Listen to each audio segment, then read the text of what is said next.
Come, come, whoever you are, wanderer, worshipper, lover of leaving.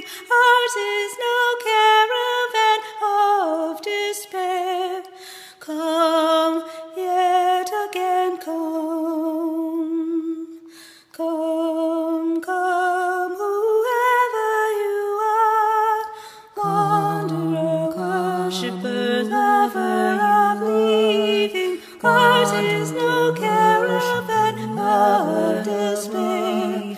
Ours is no caravan of despair. Ours is no caravan of despair. Ours is no caravan of leaving. Ours is no caravan of despair. Ours is no caravan of despair. Ours is no caravan of despair. Ours is no caravan of despair. Ours is no caravan of despair. Ours is no caravan of despair. Ours is no caravan of despair. Ours is no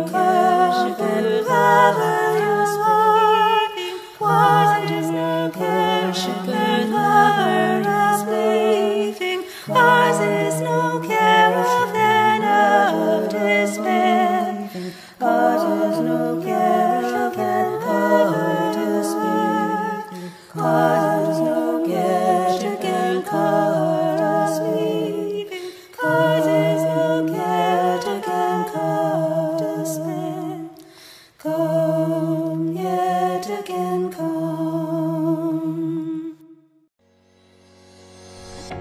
You are welcome here. No matter your religious beliefs or lack of belief, you are welcome here. No matter your age, sex, sexual orientation or gender identity, you are welcome here. No importa tu ciudadanía, tú estás bienvenido aquí. No matter your citizenship, politics, or relationship status. No matter your physical characteristics or health, you are welcome here. Whoever you are, wherever you are from, you are welcome in this place.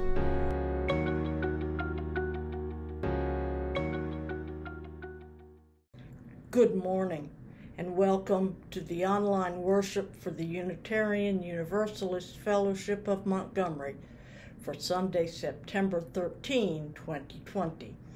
My name is Lynn Hopkins. It is my honor to serve this congregation as its minister, and this is Ingathering Sunday. I'll say a little more about that as we get into the service.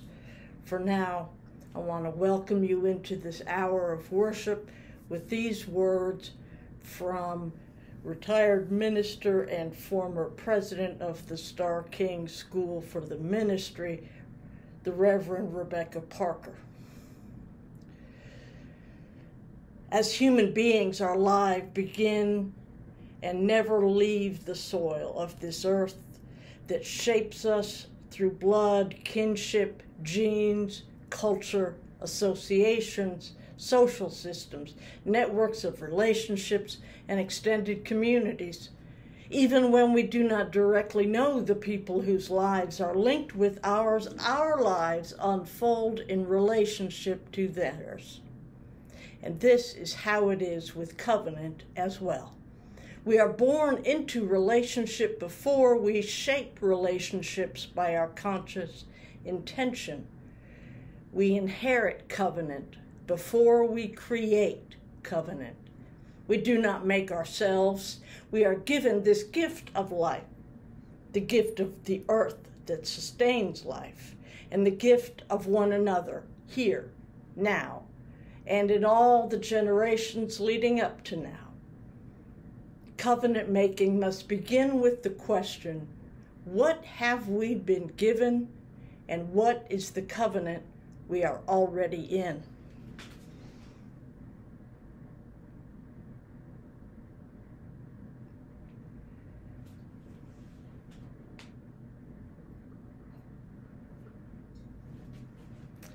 I'd like to invite those who wish to join me in speaking our congregational covenant together.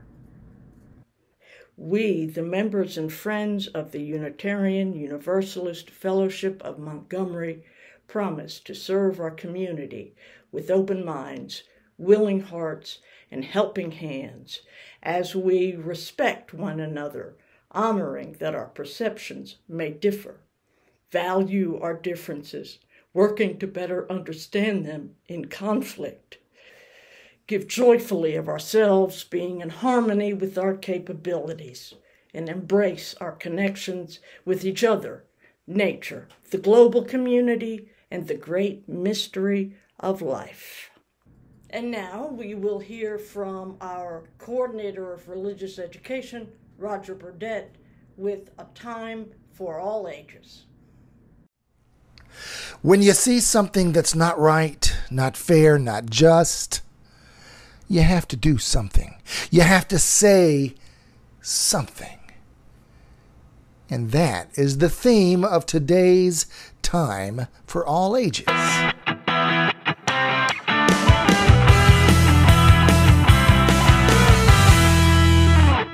Well, what I said there at the beginning of this piece was a paraphrase, probably. I may not have got every word exactly right, but it was a paraphrase from Congressman and civil rights icon John Lewis.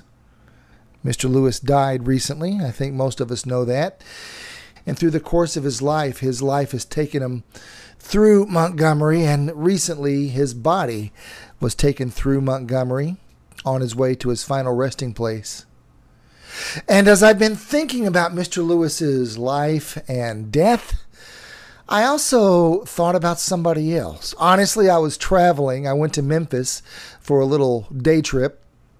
And on the way back, I saw some signs about Ida B. Wells. So I stopped in town, checked things out. Unfortunately, because of COVID, the museum wasn't open. But Ida B. Wells did something. She lived 100 years before Mr. Lewis. But let's look at her story very, very briefly for Time for All Ages today. Back in the late 19th century and early 20th century, Ida B. Wells was an abolitionist, a feminist, a journalist, a researcher, and an activist. In her lifetime, Ida B. Wells battled sexism, racism, and violence. Yet, she used her skills as a journalist and an activist to shine the light on the condition of African Americans. She did something when she saw something was not right. She was actually born during slavery times in Holly Springs, Mississippi, which is the little town I was traveling through on my way back from Memphis. After the Civil War ended, her parents became politically active, and they instilled in her the need for education. Her father, in fact, helped to start Shaw College. These days, it's Rust College. You can see pictures of Rust College here. It's a historically black liberal arts college in Holly Springs. There's a story that says Ida B. Wells was actually expelled from the school because she had a vocal disagreement with the president of Shaw College, which is now Rust College. She was only 16 years old when she left college, and tragedy struck, putting her on a certain trajectory. Obviously, we are now in a pandemic, a coronavirus pandemic. In 1878, there was a yellow fever epidemic that took her parents and her younger brother. Now, Ida B. Wells was responsible for taking care of her siblings. She took the job as an educator. She lied to get the job. She convinced a school administrator that she was 18, but she took a job as an educator to take care of her siblings. She eventually moved from Holly Springs, Mississippi, right up the road to Memphis. In Memphis, she continued to work as an educator. I've actually been planning for this Time for All Ages for a month or so I've been getting some photos of various railroad tracks here and there, including in Memphis. And the reason I did that is because in Memphis is where her activism actually took root. It was 1884. She was on a train ride in Memphis. She had bought a first-class ticket But the train crew insisted that she leave the first class section because she was black. They told her she had to go to the African American car. They forced her to leave. She bit one of them on the hand. She eventually filed a suit against the train. She won a $500 settlement in a circuit court case, but it was eventually overturned in the Tennessee Supreme Court. But the activism in her life took root. We've already seen that Ida B. Wells was not afraid to speak up. During her time as a teacher in Memphis, she spoke up about the conditions that the black students had to endure. She was fired for that. Did that silence her? No. No, it did not. And as much as I would love to tell you the rest of the story today, we simply don't have time. Join us next week for the rest of the story of Ida B. Wells on Time for All Ages.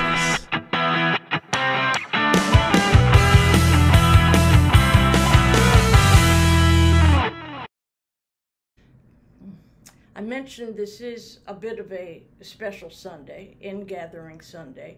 I'm not ready to go there yet, but it is special in another respect as well. I have some remarks from a couple of other significant folks in our lives. First, from the mayor of Montgomery, Stephen Reed. He shared this video and asked us to share it, asked the local clergy to share it with all our congregations, and it reinforces something that I'm going to be talking about today, which is this sense of mutual responsibility and the ways in which we take care of each other. And so let's hear from Stephen Reed. I'm Stephen Reed, Mayor of Montgomery, Alabama. Whether it's healthcare, whether it's education, whether it's infrastructure, or whether it's your representation, we need everyone to be counted in this census because there's too much at stake. Federal funds, state funds, local funds all depend on you and me, all of us being counted in this census. Let's make sure in these last few days we get counted so that we can be represented and we can make sure that our voices are heard in Washington. Thank you.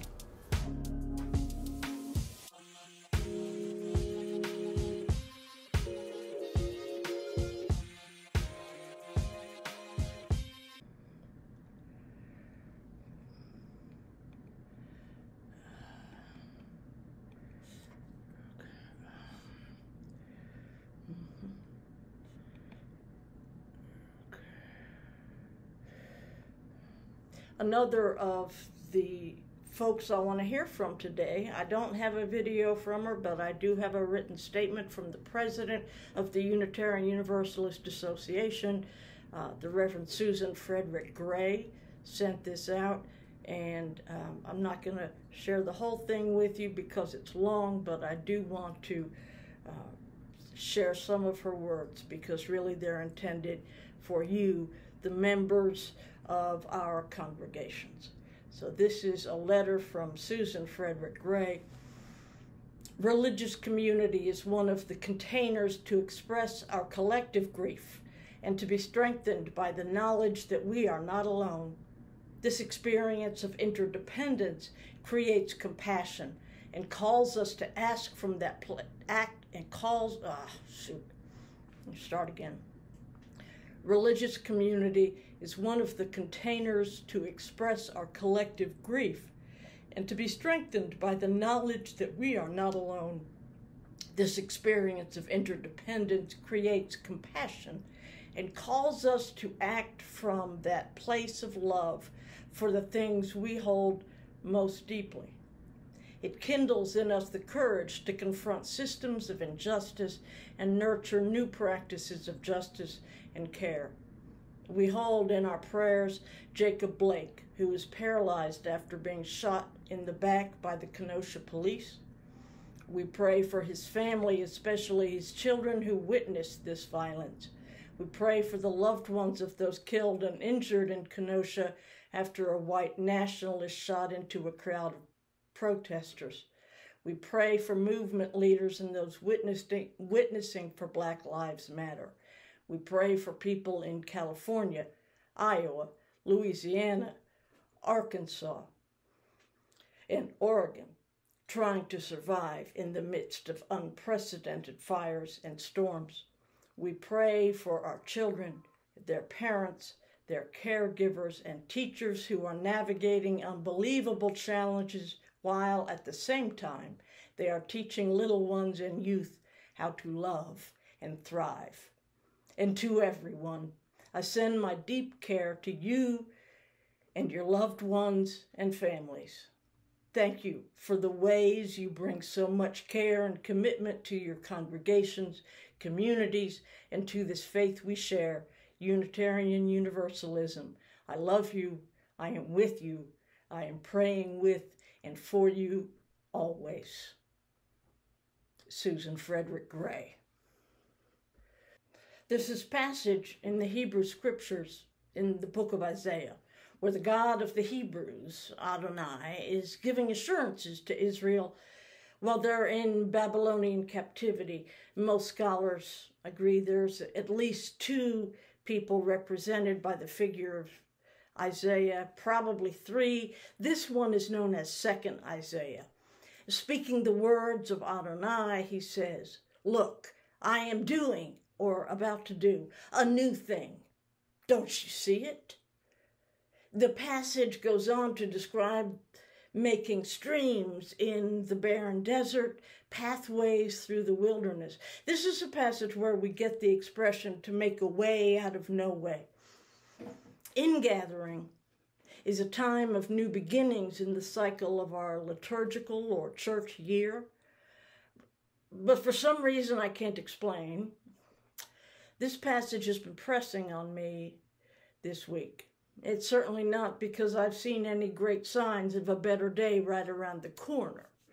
Indeed, last week our family suffered a terrible, tragic loss that continues to weigh on me and all of us in the family. The corruption and violence of our government has not subsided. Racial and economic injustice have not abated. And yet I keep being called back to this word, a new thing. Maybe it's just a yearning arising from my sense of right now of just seeing no way, no new thing emerging right now. Maybe I conjure hope because I just need it right now. I don't know. But I'll take it and I'll proclaim that we are, whether on behalf of or in partnership with a God or not, we at the Unitarian Universalist Fellowship of Montgomery, we are making a new way. So I want to present to you the Board of Trustees for 2021, our congregational navigators of our new way. This week I asked them to send me a statement that would represent them in some way, who they are, what they're thinking about, how they came to be here, whatever they wanted to say about themselves. And I gave a few examples, but no specific instructions, and it yielded a wide range of responses. Some of these are drastically edited in the interest of space and time. I share these with you now as we hear a new recording from Leah Morris, aka This Is Leah. It's a selection many of you know well from our teal hymnal, We Are Building a New Way. We are building a new way. We are building a new way. We are building a new way, growing stronger every day. We are building a new way. We are working to be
Ingathering service has traditionally included a ritual known as the water communion. Historically, it was an act of joining waters from each of our lives. The idea was that people would bring a small amount of water from their summer travels, from the widely scattered places in our individual lives, and combine them into a single body of gathered water. Here it has evolved mostly into an acting out, a symbolic representation of bringing water. Members would come forward and pour a little bit from a pitcher into the receiving bowl, combining it with their silent expressions of intention and resolve. This year, clearly, the standard ritual was not going to work. But I wasn't prepared to give up on the idea of water communion. It holds enormous power for me in its expression of coming together and joining our lives in one spirit.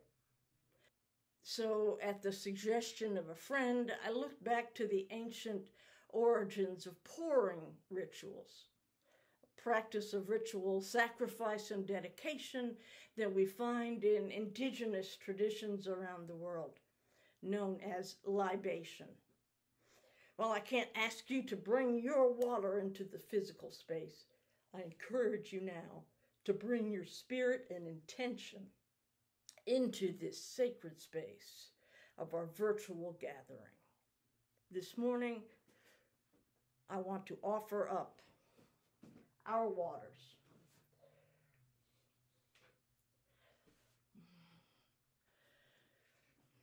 We begin by offering our love and compassion for those living with illnesses, both chronic and acute, mental, emotional, as well as physical.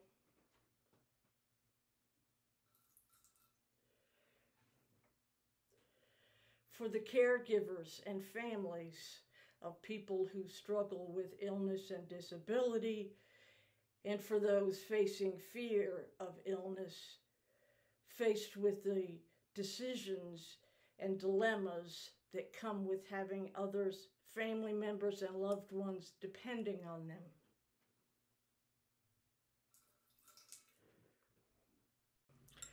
For those facing financial stress, employment uncertainty, and indebtedness, all sorts of economic hardship that exists.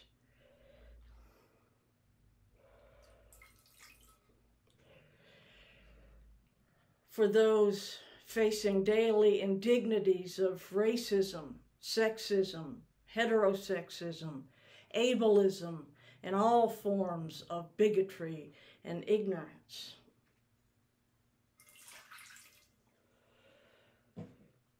For those facing conditions of violence at home, in the workplace, or in other circumstances.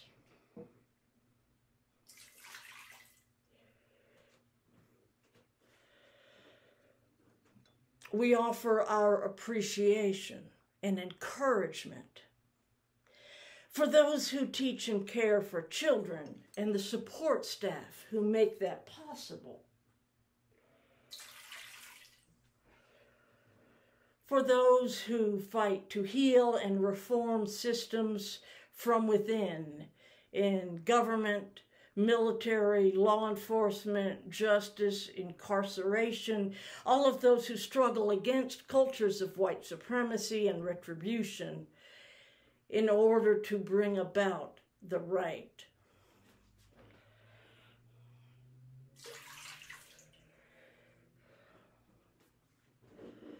For every retail and delivery and food service and hospitality worker who faces the threat of possible exposure to illness while working for substandard pay because of the necessity for employment to have health care in this country. For all of the health care workers and their support staff, the administrators, those who clean, those who transport, and all other direct service providers.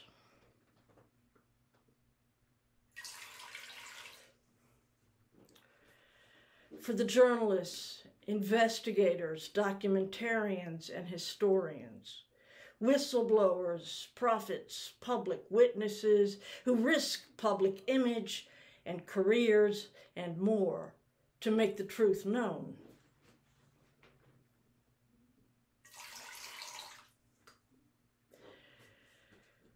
For the creatives, the writers and poets, the visual artists, the molders and sculptors, the music makers and dancers, the dramatists, photographers, storytellers, the cooks, the gardeners, and all who find ways to bring beauty into being and bless our lives on this earth.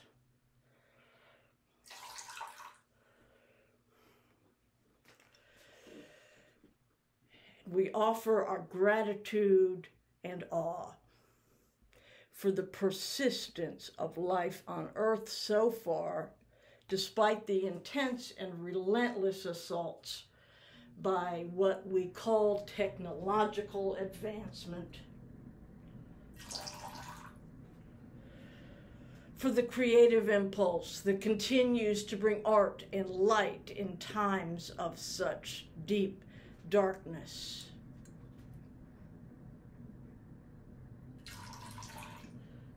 For the irrepressible drive toward justice, even against overwhelming odds, and all manner of violence that sustains a flicker of hope in progress during these difficult days.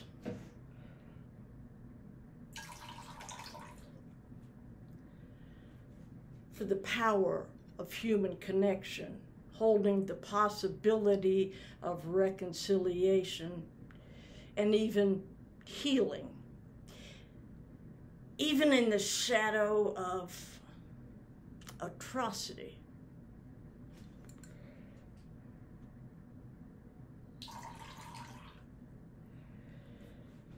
For the assurance that in the aftermath of tragedy, though we may never be the same, we can emerge stronger in the broken places.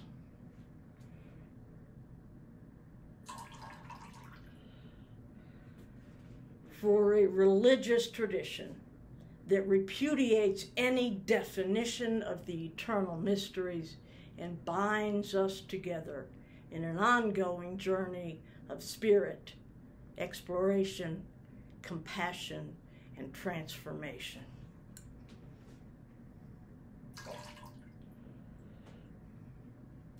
I invite you to offer up the things that you would like to lift up for compassion, for appreciation, for affirmation, whatever you would like to bring into this space of offering this morning.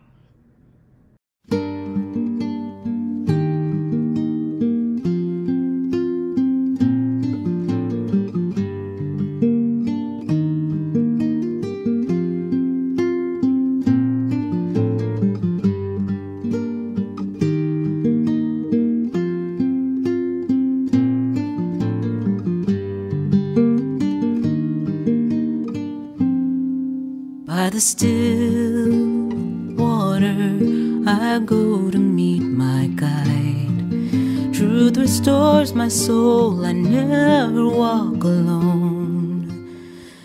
Where I face shadow, my heart will know no fear. Nothing can compare to peace that fills my soul. Love is all I need. Heart is filled with love. My cup is running over, over and over. From the moment that I rise to the time I lay me down, I will set my heart on sharing.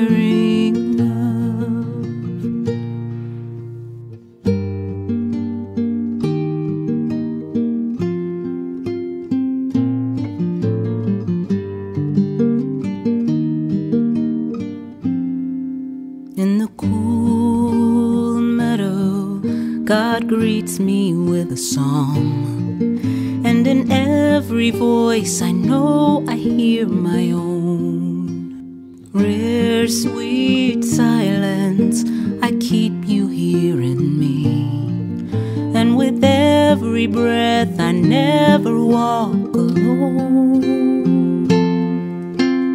Love is all I need, my heart is filled with love, my cup is running over, over and over. From the moment that I rise to the time I lay me down, I will set my heart on sharing love. My heart is filled with love, my cup is running over, over and over. From the moment that I rise to the day I lay me down, help me set my heart on sharing love. May I set my heart on sharing love. I have set my heart on sharing love.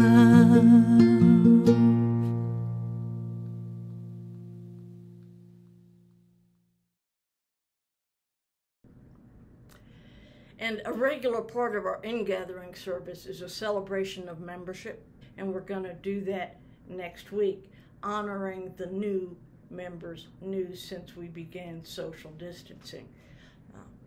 But for this week, I do want to talk about membership as a religious idea. It's a commitment, and I want to borrow some words from the Reverend Fred Small. He says, Unitarian Universalism needs your commitment. This congregation needs your commitment. And I will argue, you need your commitment. Unitarian Universalism needs your commitment to authenticate and amplify its voice. When the Southern Baptist Convention cast doubt on global warming, it represents 16 million Southern Baptists. When Catholic bishops denounced birth control, they claimed the authority of 60 million Catholics. When Mormons flooded California with $18 million to ban same-sex marriage, their sheer numbers tilted the political playing field. So when the Unitarian Universalist Association champions marriage equality or endorses comprehensive sexual education, denounces police raids on immigrant workers or police violence on people of color, the news media may be forgiven for their collective yawn. With fewer than 165,000 adult Unitarian Universalists, why should anyone pay attention? But recent polling by the Pew Forum on Religion and Public Life suggests that there are nearly 700,000 Americans who identify as Unitarian Universalists. If that's true, more than 3/4 of us don't bother to join a congregation. And until they do, the promise of Unitarian Universalism as a voice for peace, justice, and compassion rings hollow. We need you to sing in the choir, to show up on Sunday mornings, to greet newcomers, to host coffee hours. We need you to pay for mortgage and air conditioning and your religious educator and the minister. We need you to take the lead in peacemaking, justice making, and healing the earth. But I don't have to be a member to do that, you might protest, and you'd be right, in theory. But in practice, membership matters.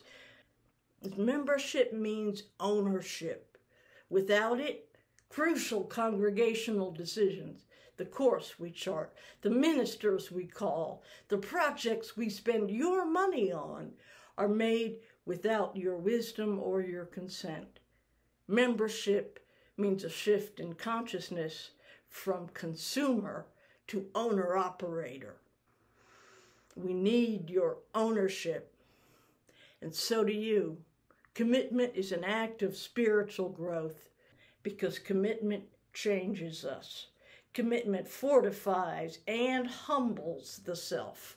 It gives meaning to both the first and seventh principles of the Unitarian Universalism, lifting up our inherent worth and dignity, and the interdependent web of which we are all a part.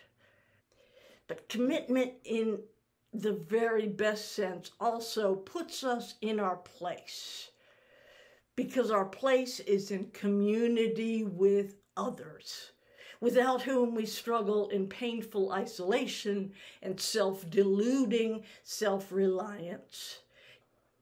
Commitment reminds us that our life is not our own, but dependent upon and inextricably bound together with the lives of others. You might be reluctant to join right now because you don't have the time or money or energy you'd like to give to the congregation. You want to be a responsible member, not a flaky one, and I respect that. But we also understand that every member moves through seasons of involvement, sometimes leading, sometimes following, sometimes giving more, sometimes less, sometimes just receiving. We have both high expectations and deep compassion. Membership is not a quid pro quo. It's a passage of the heart. If this is your community, if you feel at home here, join us. Don't wait for a more propitious time. When you're richer or stronger or better, come as you are. Those were the words of the Reverend Fred Small. Fred says those things so well that I wanted to offer those words as he wrote them. I couldn't possibly improve on them, but there is more we need to talk about. What is required? I get that question a lot. Our bylaws enumerate our legal requirements. For me, the simplest way to say it is show up, help out, pitch in. Membership in the fellowship is an affirmation of covenant. Our congregational covenant that we include in each service, as well as the Unitarian Universalist covenant of our 7 principles. From a spiritual perspective, that is the entire meaning of membership. It is a statement that I agree with you on these things that you have already agreed together, and I commit to engage with the congregation in the ways you have described. When I fall short, I invite you to point it out to me and call me back in. And I commit myself likewise to call you back in when you fall short, rather than just turning my back or shutting you out. I want to be in this thing together with all of you, for better or for worse, at least for now. And what it requires first is that you show up. Come to service, even when the service is on a topic that is not particularly interesting, because that's how we can know that other people will show up when the topic is something special to you. This is how we foster and develop our congregational diversity and our spiritual maturity. Second, it requires that we help out. The body is powered by human energy, and almost all of it is volunteer. There is no employee whose job it is to make sure there is toilet paper on the roll, or that the lights are turned off when we leave, or that the coffee gets made on Sunday morning. The things that would normally be handled by a support staff anywhere else are up to us as volunteers. Moreover, much of the programming is created by volunteers as well. When people are frustrated by the absence of something, maybe a study group or a discussion of a particular topic or text, maybe fun social activities, maybe even a service on a topic that needs attention that we just don't normally talk about, whatever it is. That's where members make it happen. And even if there isn't a thing that you feel an urge to start or lead, we depend on members supporting the activities that are happening. If we want things to be strong and vibrant when newcomers come by, if we want ways of inviting people into engagement with our fellowship, then we need to support the things that we are doing, trying, testing out as members. Membership also means pitch in. Simply put, financial contributions. It's a basic necessity of our survival. There's no outside funding here. There's no parent organization, no national association that keeps us going. If we can't support ourselves financially, we cease to exist. For that reason, it is identified in our bylaws as a requirement. And in order to facilitate equitable load sharing, there's a fair share guide published by the UUA with suggested contribution levels based on income brackets and expenses and various factors that might make a significant difference. Of course, it doesn't take everything into account, and it's far from perfect. But it's a lot better than nothing, and frankly, quite a bit better than anything I've seen from other institutions. We aren't going to charge a membership fee like a synagogue, and we aren't going to tell you what God demands of you, as do some Christian conservative bodies. We rely on this sense of mutual commitment, each person knowing what is their own ability. In order to create a budget each year, which is subject to congregational approval, we ask that you submit a pledge for your annual contribution. When I arrived here, the membership roster had 120-some names. After a thorough review was completed, there was only 80-some names left on the list as true members.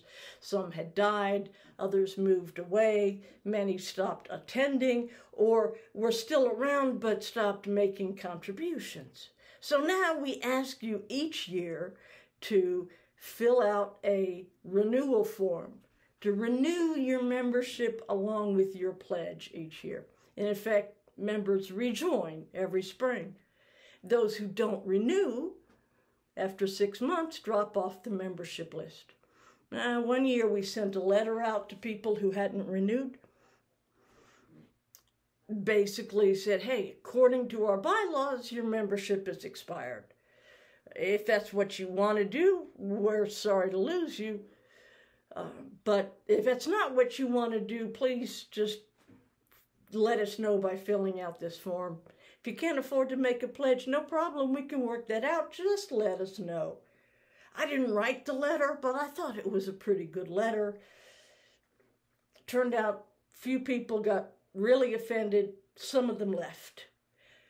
It seemed to me like any suggestion of mutual responsibility made them feel that we were making demands on them, as though them wasn't part of we. We make demands on each other in order that we collectively can go on. But if you're one of those people or might be offended by such a letter, if you can imagine that, we really need you on the pledge drive team. Those of us who work with the bills and the budgets on a day-to-day basis, we can forget what it's like to live outside that world. And we need to have the input and participation of folks. The truth is, membership does make demands. It entails mutuality, mutual responsibility, mutual support. There is not a price tag but there is commitment required. Membership includes all the burdens of commitment, but it also brings all the benefits of commitment. We all seek and need a sense of belonging. And commitment through membership can offer a real and tangible belonging, a knowledge that others can depend on you and you can depend on them. Most of all, it means being a real part of a real living body, a thing greater and more lasting and more powerful than any one of us as individuals. We need your commitment. If you're feeling it, send me an email. Like I said, next week we'll recognize the members who have joined since our social distancing began, and I would love to have you included in that group. Come over to Zoom afterwards at 11 o'clock for our second hour discussion. Wednesday night we have the UU&U program at 6:30, an introductory level session about Unitarian Universalist basics. And for now, our service has ended. May our service begin. As for me and my house, you will find us serving truth. As for me and my house, you will find us serving truth. As for me and my house, you will find us serving truth.